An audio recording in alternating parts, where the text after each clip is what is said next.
Hello friends, good morning. നമ്മളുടെ Kerala T V സീരിയലിലേക്ക് എല്ലാവർക്കും സ്വാഗതം. അങ്ങനെ സച്ചിൻ സുമിത്ര പറയുന്ന കാര്യങ്ങളൊന്നും കേൾക്കരുത്, അങ്ങനെയൊക്കെ കേട്ട് കഴിഞ്ഞിട്ടുണ്ടെങ്കിൽ നിന്റെ ജീവിതം തന്നെ തകർന്നു പോകും എന്നുള്ള കാര്യങ്ങൾ പറഞ്ഞ് ശീതളിനെ ഇങ്ങനെ ബ്രെയിൻ വാഷ് ചെയ്യാനായിട്ട് ശ്രമിക്കുന്നു. പക്ഷെ ശീതളാണെങ്കിൽ പറഞ്ഞത്, എൻ്റെ അമ്മ പറയുന്നത് കേട്ടിട്ടാണ് ഞാൻ വളർന്നത്, എനിക്കൊരു വളർത്തുദോഷവും ഉണ്ടായിട്ടില്ല. പിന്നെ ഇത്രയും കാലം ഞാൻ ഒറ്റയ്ക്കായിരുന്നു. എൻ്റെ അമ്മയോ കൂടപ്പിറപ്പുകളോ അച്ഛനോ ആരും എൻ്റെ കൂടെ ഉണ്ടായിരുന്നില്ല. അതുകൊണ്ട് തന്നെ ചോദിക്കാൻ ആരും ഉണ്ടാകില്ല എന്നുള്ള ധൈര്യത്തിൻ്റെ പുറത്തല്ലേ നീ എന്നെ ശാരീരികമായും മാനസികമായും ഉപദ്രവിച്ചു കൊണ്ടിരുന്നത്. അങ്ങനെയുള്ള നീ ഇനിയും എൻ്റെ കാര്യങ്ങളിൽ ഇടപെടണ്ട എന്ന് പറഞ്ഞു. ഇപ്പോൾ എനിക്ക് ചോദിക്കാനും പറയാനും എല്ലാവരും ഉണ്ട്, അച്ഛനും ഉണ്ട്, അമ്മയും ഉണ്ട്. അതുകൊണ്ട് തന്നെ നിൻ്റെ ഒരു കള്ളത്തരങ്ങളും ഇനി എൻ്റെ അടുത്ത് നടക്കില്ല എന്ന് ശീതള് സച്ചിനോട് പറയാം. നിന്നോട് മര്യാദയ്ക്ക് പറഞ്ഞാൽ നിനക്ക് മനസ്സിലാവില്ലേടി എന്നും ചോദിച്ചുകൊണ്ട് സച്ചിൻ ശീതളിനോട് ദേഷ്യപ്പെടുന്നു. അപ്പം ശീതൾ പറഞ്ഞു, സച്ചിൻ, ഇത്രയും കാലം നീ എന്നോട് കാണിച്ച ഒരു ക്രൂരതകളും ഞാൻ ആരോടും പറഞ്ഞിട്ടില്ല. പക്ഷേ ഇനി നീ എന്നെ എന്തെങ്കിലും ചെയ്താൽ, അല്ലെങ്കിൽ ഇനി നീ എന്നെ ഉപദ്രവിക്കാൻ ശ്രമിച്ചാൽ തീർച്ചയായും നിന്റെ പേരിൽ ഞാൻ എന്തെങ്കിലുമൊക്കെ തീരുമാനങ്ങൾ എടുക്കും എന്ന് ശീതൾ പറഞ്ഞു. ഇത് കേട്ടപ്പോഴേക്കും, ഓ, അച്ഛൻ്റെയും അമ്മയുടെയും വീട്ടിൽ നിൽക്കുന്നതിൻ്റെ അഹങ്കാരമാണോടി നിനക്ക് എന്നും ചോദിച്ച്, നിന്നോട് വരാനല്ലേ പറഞ്ഞതെന്നും പറഞ്ഞ് പിടിച്ചു വലിച്ചു കൊണ്ടുപോകാൻ നോക്കുക. എനിക്ക് നിന്നെ വേണം, നീ ഇല്ലാതെ എനിക്ക് പറ്റില്ല എന്ന് എന്നെ സച്ചിൻ പറയണു. അങ്ങനെ സച്ചിനാണെങ്കിൽ നിർബന്ധിച്ച് ശീതളിനെ പിടിച്ച് വലിച്ചഴിച്ച് കൊണ്ടുപോകാനായിട്ട് ശ്രമിക്കാം. അപ്പം സച്ചിൻ, ഞാൻ വരുന്നില്ല, എന്നെ വിടുന്ന ശീതൾ പറയുന്നുണ്ട്. പക്ഷേ സച്ചിൻ അതൊന്നും കേൾക്കുന്നില്ല. വേഗം സരസ്വതിയമ്മ ഭാവത്തിൽ പിടിക്കുന്നു. സുമിത്ര വരുന്നു. ഇവരെല്ലാവരും പറയുന്നുണ്ട്, ശീതളിനെ സച്ചിൻ വിട് എന്ന് പറയുന്നുണ്ട്. പക്ഷേ സച്ചിൻ വിടാൻ കൂട്ടാക്കുന്നില്ല. പിടിച്ചു വലിച്ചഴച്ച് കൊണ്ടുപോകാനായിട്ട് ശ്രമിക്കാം. അപ്പോഴാണ് നമ്മുടെ സിദ്ധു ഇതൊക്കെ കേട്ട് ജനലിൻ്റെ മറവിൽ നിന്നിരുന്നത്. സിദ്ധു വേഗം ഇങ്ങോട്ടേക്ക് വന്നു. കാര്യം കളിയല്ല, കാര്യമാണ്, ഇതൊരു വലിയ പ്രശ്നമാകുമെന്ന് മനസ്സിലാക്കിക്കൊണ്ട് സിദ്ധു ദേ വരുന്നു. സിദ്ധു വന്നിട്ട്, വിടടാ എൻ്റെ മോളെ എന്നും പറഞ്ഞാൽ കയ്യിൽ പിടിച്ചൊരു ഒറ്റ വലിയായിരുന്നു. അങ്ങനെ കൈ പിടിച്ച് വലിച്ചു മാറ്റിയിട്ട്, നിങ്ങൾ ആരാടോ എന്നെ തടയാൻ എന്നും ചോദിച്ചുകൊണ്ട് സിദ്ധുവിനോട് ഈ ശീതളിൻ്റെ മുന്നിൽ വെച്ച് തന്നെ ഈ സച്ചിൻ ചോദിക്കുക, എനിക്ക് എൻ്റെ ഭാര്യയെ ഞാൻ ഇഷ്ടമുള്ളത് ചെയ്യും, അത് ചോദ്യം ചെയ്യാൻ താൻ ആരാടോ എന്നും ചോദിച്ച് ദേ ഈ സച്ചിൻ ഇങ്ങനെ പറയാം, അവൾ എൻ്റെ മോളാണ്, അവളെ നീ തൊട്ടുപോകരുതെന്നൊക്കെ പറഞ്ഞപ്പം ഇവൾ എൻ്റെ ഭാര്യയാണ്, ഞാൻ ഇവളെ കൊല്ലുവോ തിന്നു എന്താന്ന് വെച്ചാൽ ചെയ്യും, ഇതൊക്കെ ചോദ്യം ചെയ്യാൻ താൻ ആരാണെന്ന് ചോദിച്ച വഴി കൂട്ടത്തു സച്ചിൻ്റെ ചെവിക്കല്ല് തീർത്ത് സിദ്ധു വരണം. ആ ഒരൊറ്റ അടിയിൽ സച്ചിൻ കറങ്ങി നിലത്ത് വീണെന്ന് തന്നെ പറയാം. അങ്ങനെ സച്ചിനിട്ട് കിട്ടാനുള്ളത് കിട്ടി. താൻ എന്നെ തല്ലിയല്ലേടോ, ഇതിനെ താൻ അനുഭവിക്കും, ഇതിൽ കൂടുതലൊന്നും ഇനി ഞാൻ അനുഭവിക്കാനില്ലടാ എന്ന് നമ്മുടെ സിദ്ധു അന്നേരം പറയാം. എൻ്റെ മോളുടെ അനുവാദമില്ലാതെ അവളെ ഇവിടെ നിന്ന് എങ്ങോട്ടും നീ കൊണ്ടുപോകില്ല. ഇനി എൻ്റെ മോളുടെ ദേഹത്ത് ഒരു മണൽ വാരിയിടാൻ പോലും നിന്നെ ഞാൻ അനുവദിക്കില്ല എന്നൊക്കെ പറഞ്ഞ് സിദ്ധു ഭയങ്കര ഇതായിട്ട് ഇങ്ങനെ പറയാം. അപ്പം സിദ്ധു അത്രയും വയലൻ്റായിട്ട് സംസാരിക്കുന്നതൊന്നും ഇതിനു മുൻപ് ഇയാൾ കണ്ടിട്ടുമില്ല ഈ സച്ചിൻ. അങ്ങനെ കാര്യങ്ങളെല്ലാം മൊത്തത്തിൽ പ്രശ്നമായി. തന്നെ ഞാൻ വെറുതെ വിടില്ല, തനിക്കിട്ട് ഞാൻ വെച്ചിട്ടുണ്ടോ, നീ ചെവിയിൽ നുള്ളിക്കോടി, നീ നിൻ്റെ അമ്മയുടെയും അച്ഛൻ്റെയും കൂടെ കൂടി എന്നെ ഒറ്റപ്പെടുത്താനും എന്നോട് പകരം വീട്ടാനും ശ്രമിച്ചാൽ ശീതളെ നീ സൂക്ഷിച്ചോ, നിന്നെ ഞാൻ വെറുതെ വിടില്ലെന്നും പറഞ്ഞിട്ട് അവിടെ നിന്നതേ സച്ചിൻ അങ്ങ് ഇറങ്ങിപ്പോവുക. സച്ചിൻ ഇത്രയൊക്കെ പറഞ്ഞു കഴിഞ്ഞപ്പോഴത്തേക്ക് സുമിത്രയ്ക്ക് ടെൻഷനായി. കാരണം സച്ചിൻ എന്ന് പറയുന്നത് ഇപ്പോൾ ഒരു ഒരു മെൻ്റൽ പേഷ്യൻ്റിൻ്റെതായ ഒരു സ്വഭാവത്തിലൂടെ കടന്നു പോകുന്ന ഒരു വ്യക്തിയാണ്. അയാൾ ഇനി എന്തൊക്കെ ചെയ്തു കൂട്ടുമെന്നുള്ളൊരു ടെൻഷനാണ്. അപ്പോഴേക്കും ശീതളും ആകെ തളർന്നു. കാരണം ഭർത്താവിനെ അച്ഛൻ തല്ലി, അങ്ങനെ മൊത്തത്തിൽ സീനായി. അങ്ങനെ ഇരിക്കുമ്പോൾ, മോനെ നീ എന്തിനാ അവനെ തല്ലിയത് എന്ന് സുമിത്ര ചോദിക്കുക. സുമിത്രയുടെ മുന്നിൽ വെച്ച് സരസ്വതിയമ്മ ചോദിക്കുക. അപ്പോഴേക്കും സിദ്ധു ആണെന്നുണ്ടെങ്കിൽ അവിടെ ഇരുന്നു. വേഗം ശീതളിരുന്ന് കരച്ചിലും തുടങ്ങി. പെട്ടെന്ന് സുമിത്ര ടെൻഷൻ കയറിയിട്ട് സുമിത്ര ഇങ്ങനെ അതിൽ അങ്ങോട്ടും ഇങ്ങോട്ടും തേരാപ്പാര നടക്കുവാണ്. സുമിത്രയുടെ വെപ്രാളം, സുമിത്രയുടെ നോട്ടമൊക്കെ കണ്ടിട്ട് സിദ്ധുവിനാകെ ടെൻഷനായി. സുമിത്ര എങ്ങനെ പ്രതികരിക്കും എന്നറിയില്ലാത്തതുകൊണ്ട് സിദ്ധു ഇങ്ങനെ സുമിത്രയെ തന്നെ നോക്കിക്കൊണ്ട് അങ്ങനെ ഇരിക്കുവാണ്.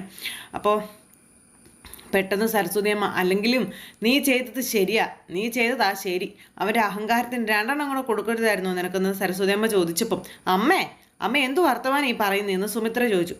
പിന്നല്ലാതെ എൻ്റെ മോൻ ചെയ്തത് ശരിയല്ലേ, സച്ചിൻ്റെ സ്വഭാവം നിങ്ങൾക്ക് അറിയാവുന്നതല്ലേ. ഇനി ഇതിൻ്റെ പേരിൽ അവൻ എന്തൊക്കെ ചെയ്തു കൂട്ടുമെന്ന് എനിക്കറിയില്ല. ഇനി ഇതിൻ്റെ പിന്നാലെ എന്തൊക്കെ പ്രശ്നങ്ങൾ വരുമെന്ന് ആർക്കറിയാമെന്നൊക്കെ പറഞ്ഞ് സുമിത്ര ഇങ്ങനെ കിടന്ന് ടെൻഷൻ ആവുകയാണ്. അടിക്കേണ്ട യാതൊരു കാര്യമില്ലായിരുന്നു എന്നൊക്കെ പറഞ്ഞു. അപ്പം അത് കേട്ട് കഴിഞ്ഞപ്പോഴത്തേക്കും അവൻ മോളെ വിടാൻ വേണ്ടിയാണ് ഞാൻ അവനെ തല്ലിയത്. പിന്നെ അവൻ്റെ ആ ഒരു ഇതൊക്കെ കണ്ടു കഴിഞ്ഞപ്പോൾ എൻ്റെ മുന്നിൽ വേറെ വഴിയൊന്നും ഉണ്ടായിരുന്നില്ല. ഞാൻ ചെയ്തു പോയത് തെറ്റാണെങ്കിൽ എല്ലാവരും എന്നോട് ക്ഷമിക്കണം, സുമിത്രേ എന്നോട് ക്ഷമിക്കണം എന്നൊക്കെ പറഞ്ഞിട്ട് ചെയ്തു പോയതിന് ഇനി ക്ഷമയാചിച്ചിട്ട് എന്താ കാര്യം? അവൻ ഇനി എന്തെല്ലാം പ്രവർത്തിക്കുമെന്ന് ആർക്കറിയാം? ഇനി ഇതിൻ്റെ പേരിൽ വരാൻ പോകുന്ന ഭവിഷ്യത്തുകൾ എന്തെല്ലാമാണെന്നും അതെങ്ങനെയൊക്കെ നേരിടേണ്ടി വരുമെന്ന് ആർക്കറിയാമെന്നൊക്കെ പറഞ്ഞു. ഓ, നീ ഇത്ര പറയാനൊന്നുമില്ല സുമിത്രേ. ഈ ഇരിക്കുന്ന ശീതളെ നിന്റെ മാത്രം മകളല്ല, എൻ്റെ മകൻ്റെയും കൂടി മകളാ. അതുകൊണ്ട് തന്നെ അവളുടെ ജീവിതത്തിൽ എന്ത് വേണമെന്ന് നിന്നെപ്പോലെ തന്നെ തീരുമാനിക്കാനും നിന്നെപ്പോലെ തന്നെ അതിന് കാര്യങ്ങൾ മുന്നോട്ട് കൊണ്ടുപോകാനും ഈ ഇരിക്കുന്ന സിദ്ധുവിനും അവകാശമുണ്ട്. എല്ലാ ഉത്തരവാദിത്തങ്ങളും കൂടെ തന്നെ തലയിലേക്ക് അങ്ങ് ഏറ്റി നീ തന്നെയാണ് എല്ലാം പെർഫെക്റ്റ് എന്ന് വരുത്തി തീർക്കാനുള്ള നിന്റെ ആ ഒരു ശ്രമം അതിവിടെ വേണ്ടെന്ന് പറഞ്ഞു. ഇത്രയും ദിവസം അമ്മയുടെ മോൻ എവിടെയായിരുന്നു എന്ന് സുമിത്ര അന്നേരം ചോദിച്ചു. അങ്ങനെ അങ്ങോട്ടും ഇങ്ങോട്ടും ഇവർ തമ്മിൽ അതും ഇതും പറഞ്ഞു. പിന്നെ സുമിത്ര പിന്നെ ഒത്തിരി ഒന്നും പറയാൻ പോയില്ല, സംസാരം സ്റ്റോപ്പ് ചെയ്തു. അത് കഴിഞ്ഞപ്പോഴത്തേക്കും നമ്മുടെ ശീതൾ അവിടെ ഇരുന്ന് ഇങ്ങനെ കരയാം. അപ്പോൾ സിദ്ധു അകത്തേക്ക് കയറിപ്പോയി. നീ വാടാ മക്കളെന്ന് പറഞ്ഞ് സുമിത്രയുടെ മുന്നിൽ കൂടെ തന്നെ സരസ്വതി അമ്മ സിദ്ധുവിനെ വിളിച്ച് അകത്തേക്ക് കൊണ്ടുപോയി. അത് കഴിഞ്ഞപ്പോൾ ശീതൾ അവിടെ ഇരുന്ന് ഇങ്ങനെ കരയുവാണ്. ഈ സമയം സുമിത്രയ്ക്ക് മകളുടെ ആ ഒരു അവസ്ഥ കണ്ടിട്ട് താങ്ങാനായില്ല. അത് കഴിഞ്ഞ് സുമിത്രയാണെങ്കിൽ മകളെ അടുത്ത് വിളിച്ചിരുത്തി കരയാം. അമ്മ ഞാനിനി എന്താ അമ്മ ചെയ്യേണ്ടതെന്ന് ശീതൾ ചോദിച്ചപ്പം എൻ്റെ മോള് വിഷമിക്കല്ലേ എന്നും പറഞ്ഞുകൊണ്ട് സുമിത്ര ശീതളിനെ ചേർത്ത് പിടിക്കുകയാണ്. അങ്ങനെ അമ്മയും മോളും കൂടി അവിടെ ഇരുന്ന് ഈ സങ്കടങ്ങളെല്ലാം കരഞ്ഞു തീർക്കുന്നു. ഇതൊക്കെ കഴിഞ്ഞതിന് ശേഷം സുമിത്ര ഇന്ന് ആലോചിക്കുക, സിദ്ധു ഇനിയും ഈ വീട്ടിലുണ്ടെങ്കിൽ അത് ശരിയാവില്ല. സിദ്ധു വീട്ടിലുണ്ടെങ്കിൽ ഇനിയും പ്രശ്നങ്ങൾ പലതായിട്ട് വരും. അവിടെ സുമിത്രയ്ക്കൊന്നും ചെയ്യാൻ അവസ്ഥയാകും. അതുകൊണ്ട് തന്നെ സിദ്ധു ഇനി ആ വീട്ടിൽ ഒത്തിരി ദിവസം നിലനിൽക്കുന്നത് ശരിയാവില്ലെന്ന് സുമിത്രയ്ക്ക് മനസ്സിലായി. സുമിത്ര എന്നിട്ട് ശീതളിനെ സമാധാനിപ്പിച്ച് നമുക്കിതിൻ്റെ പോകാൻ വഴി ഉണ്ടാക്കാം എന്നൊക്കെ പറഞ്ഞ് അങ്ങനെ മകളെ സമാധാനിപ്പിച്ചു. അത് കഴിഞ്ഞിട്ട് ഇങ്ങനെ എഴുന്നേറ്റ് പോയി ആലോചിക്കുവാണ്. അപ്പോൾ സിദ്ധു സുമിത്ര പറഞ്ഞതിനെ പറ്റിയുള്ള കാര്യങ്ങൾ ആലോചിച്ച് ജനൽക്കൽ ഇങ്ങനെ നിൽക്കുമായിരുന്നു.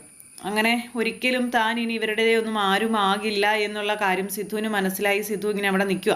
അപ്പോൾ സിദ്ധു ഇങ്ങനെ ആലോചിച്ച് നിൽക്കുന്ന സമയത്ത് സുമിത്ര അങ്ങോട്ടേക്ക് ചെന്നു. സുമിത്ര അങ്ങ് ചെന്നപ്പോഴത്തേക്കും സിദ്ധു ഇങ്ങനെ ചെറു പുഞ്ചിരിയോടെ സുമിത്രയെ നോക്കുന്നു. സുമിത്രയും അന്നേരത്തേക്കും ഇങ്ങനെ സിദ്ധുവിനെ നോക്കുന്നു. അപ്പോൾ ഇപ്പോൾ എങ്ങനെയുണ്ട് സിദ്ധാർത്ഥ എന്നിങ്ങനെ ചോദിച്ചു. അപ്പോൾ വളരെ ആശ്വാസമുണ്ട്, കുറവുണ്ട് തുടങ്ങിയ കാര്യങ്ങളൊക്കെ ഇങ്ങനെ പറയുക. അപ്പോൾ അങ്ങനെ അതൊക്കെ കേട്ട് കഴിഞ്ഞപ്പോഴത്തേക്കും ഈ മുറിവൊക്കെ ഭേദമായി ഓക്കെ ആയിക്കഴിഞ്ഞാൽ സിദ്ധാർത്ഥ ഇവിടെ നിന്ന് പോകുമല്ലോ അല്ലേ എന്ന് സുമിത്ര സിദ്ധുവിനോട് ചോദിക്കുന്നു. അപ്പോൾ ഇവർ മുറിയിൽ നിന്ന് സംസാരിക്കുന്ന കറക്റ്റ് സമയത്താണ് നമ്മുടെ പൂജ വീട്ടിലേക്ക് കയറി വരുന്നത്. പൂജ കയറി വരുന്നത് സുമിത്ര കണ്ടില്ല. സുമിത്രയാണെന്നെങ്കിൽ ഈ സിദ്ധുവിനോട് ഇത് പറഞ്ഞുകൊണ്ടിരിക്കുക. പെട്ടെന്ന് സുമിത്ര കയറി വരുമ്പോൾ ഇവർ രണ്ടുപേരും കൂടെ പൂജ കയറി വരുമ്പോൾ സുമിത്രയും സിദ്ധുവും കൂടെ നിൽക്കുന്നത് കണ്ടു. വേഗം ജനലിൻ്റെ അവിടെ നിന്ന് ഇവരുടെ സംസാരം ഇതെന്താണെന്ന് അറിയാൻ വേണ്ടി പൂജ ശ്രദ്ധിച്ചു. അപ്പോഴാണ് സുമിത്ര ചോദിക്കുന്നത്, സിദ്ധു ഇവിടുത്തെ ഇതൊക്കെ കഴിഞ്ഞ് കഴിഞ്ഞാൽ പോകുമല്ലോ അല്ലേന്ന്. ഈ സമയം സിദ്ധാർത്ഥി ചോദിച്ചു, എന്നെ പറഞ്ഞു വിടാൻ തിടുക്കമായി അല്ലേന്ന്. സുമിത്ര അന്നേരത്തേക്കും ഒന്ന് ചിരിച്ചു. അപ്പോൾ അതിഥിയായി വന്നവരാരും സ്ഥിരതാമസം നടത്താറില്ലല്ലോ സിദ്ധാർത്ഥ്. അതിഥിയായി വന്നവർ അതിഥേയം സ്വീകരിച്ച് പോകുകയല്ലേ പതിവ് എന്ന് സുമിത്ര ഇങ്ങനെ പറയാം. ഇനിയും തൻ്റെ ജീവിതത്തിൽ തനിക്ക് ഒരുപാട് കാര്യങ്ങൾ ചെയ്തു തീർക്കാനില്ലേ എന്നൊക്കെ സിദ്ധു അന്നേരം ചോദിച്ചു. എൻ്റെ ജീവിതത്തിൽ എനിക്ക് ചെയ്തു തീർക്കാനുള്ള കാര്യങ്ങൾ ഒറ്റയ്ക്ക് ചെയ്തു തീർക്കാനുള്ള കരുത്ത് എനിക്കുണ്ട്. അതിനെനിക്ക് ആരുടെയും സഹായത്തിൻ്റെ ആവശ്യമില്ല എന്ന് സുമിത്ര പറയാം. അപ്പോൾ സുമിത്ര സിദ്ധുവിനോട് ഈ രീതിയിലുള്ള കാര്യങ്ങളൊക്കെ സംസാരിക്കുന്നത് കേട്ടപ്പോൾ പൂജയ്ക്ക് വളരെ സന്തോഷമായി. തൻ്റെ അമ്മ തന്നെ ഒരിക്കലും വെറുത്തിട്ടില്ലെന്നും അല്ലെങ്കിൽ തന്നിൽ നിന്നും തൻ്റെ അമ്മ അകന്നു പോകില്ലെന്നുള്ള കാര്യങ്ങളും വ്യക്തമായി മനസ്സിലായി നമ്മുടെ പൂജയ്ക്ക്. അങ്ങനെ സിദ്ധുവും സുമിത്രയും കൂടെ നിന്ന് സംസാരിക്കുമ്പോൾ ഇനിയും ഒരുപാട് കാര്യങ്ങൾക്ക് തനിക്ക് ആരുടെയെങ്കിലൊക്കെ സഹായം വേണ്ടി വരില്ലേ എന്നുള്ള കാര്യം സിദ്ധു ചോദിച്ചപ്പോൾ ഒരിക്കലും വേണ്ടി വരില്ല. തനിക്ക് നേടാനുള്ളതെല്ലാം ഒറ്റയ്ക്ക് നിന്ന് നേടാനുള്ള കരുത്ത് തനിക്കുണ്ടെന്നുള്ള കാര്യം സുമിത്ര പറഞ്ഞു. എനിക്ക് ആരുടെയും സഹായം ആവശ്യമില്ലെന്നും ചെയ്യേണ്ട കാര്യങ്ങളെല്ലാം ഒറ്റയ്ക്ക് ചെയ്യാനും പിന്നെ എൻ്റെ രോഹിത്തിൻ്റെ ആത്മാവ് എൻ്റെ കൂടെയുണ്ട്, എനിക്കത് മാത്രം മതി എന്ന് പറയാം. അപ്പോൾ തൻ്റെ രോഹിത്തിൻ്റെ ആത്മാവ് തൻ്റെ കൂടെയുണ്ട് എന്ന് സുമിത്ര പറയുന്നിടത്ത് സിദ്ധു ആകെ തകർന്നു പോയി. കാരണം ആ ഒരു നിഴൽവട്ടത്തിൽ പോലും സിദ്ധുവിനെ അടുപ്പിക്കാൻ സുമിത്ര തയ്യാറല്ല എന്നുള്ളതിൻ്റെ ആ ഒരു സൂചനയാണല്ലോ ആ ഒരു പറഞ്ഞ കാര്യം. അങ്ങനെ സിദ്ധു ആരും ഇല്ല എന്നുള്ള തിരിച്ചറിവിൽ ഇങ്ങനെ അവിടെ നിൽക്കുന്നു. എന്തായാലും അമ്മ സിദ്ധുവിനോട് പറഞ്ഞ കാര്യങ്ങളെല്ലാം കേട്ട് എന്താ പറഞ്ഞേ വിശ്വസിക്കാനാകാതെ ഭയങ്കര ഞെട്ടലോടുകൂടി നമ്മുടെ പൂജ ഇങ്ങനെ മുറിയിലേക്ക് കയറി പോവുകയും ചെയ്തു. അങ്ങനെ അമ്മ ഇതും കഴിഞ്ഞ് ഇറങ്ങി ചെല്ലുന്നത് പൂജയുടെ അരികിലേക്ക്. അപ്പോൾ പൂജ അമ്മയെ കണ്ടു. അമ്മയെ കണ്ടപ്പോൾ ഒരു ചെറു ഇതോടുകൂടി ഇങ്ങനെ നിൽക്കുക കേട്ടോ. സുമിത്ര ഓടി വന്ന്, ആ മോളെ നീ എപ്പോഴാണ് വന്നേന്നൊക്കെ ചോദിച്ചു. ഞാനിപ്പോൾ വന്നതേ ഉള്ളൂ അമ്മേ എന്നും പറഞ്ഞുകൊണ്ട് നേരം ഇങ്ങനെ പറയണു. അങ്ങനെ ഇതൊക്കെ പറഞ്ഞുകൊണ്ടിരിക്കുന്ന സമയത്ത് ഇത് ഇവിടെ ഒരു സംഭവം ഉണ്ടായി തുടങ്ങിയ കാര്യങ്ങളൊക്കെ സുമിത്ര ഇങ്ങനെ പറയുക, മകളോട് പറയുക. അപ്പോൾ എന്താണെന്ന് ചോദിച്ചപ്പോൾ സച്ചിൻ വന്നതും നടന്ന സംഭവങ്ങളൊക്കെ പറയുന്നു. അപ്പം അങ്ങനെ എല്ലാ കാര്യങ്ങളും കൂടെ കൂട്ടിയിണക്കിക്കൊണ്ട് ഒരു സൂപ്പർ ഹിറ്റ് വിശേഷമായിട്ടാണ് ഇന്നത്തെ നമ്മുടെ കഥ വന്നിട്ടുള്ളത്. അപ്പോൾ എല്ലാവരും കാത്തിരുന്ന് കാണണം. എല്ലാവർക്കും നല്ലൊരു ദിവസം ആശംസിക്കുകയാണ്. എല്ലാവരുടെയും സപ്പോർട്ടിനും സ്നേഹത്തിനും 1000 നന്ദി ഹൃദയത്തിൻ്റെ ഭാഷയിൽ അറിയിക്കുന്നു. അടുത്ത സൂപ്പർ ഹിറ്റ് കഥയുമായി കാണുന്നത് വരെ എല്ലാവർക്കും നന്ദി.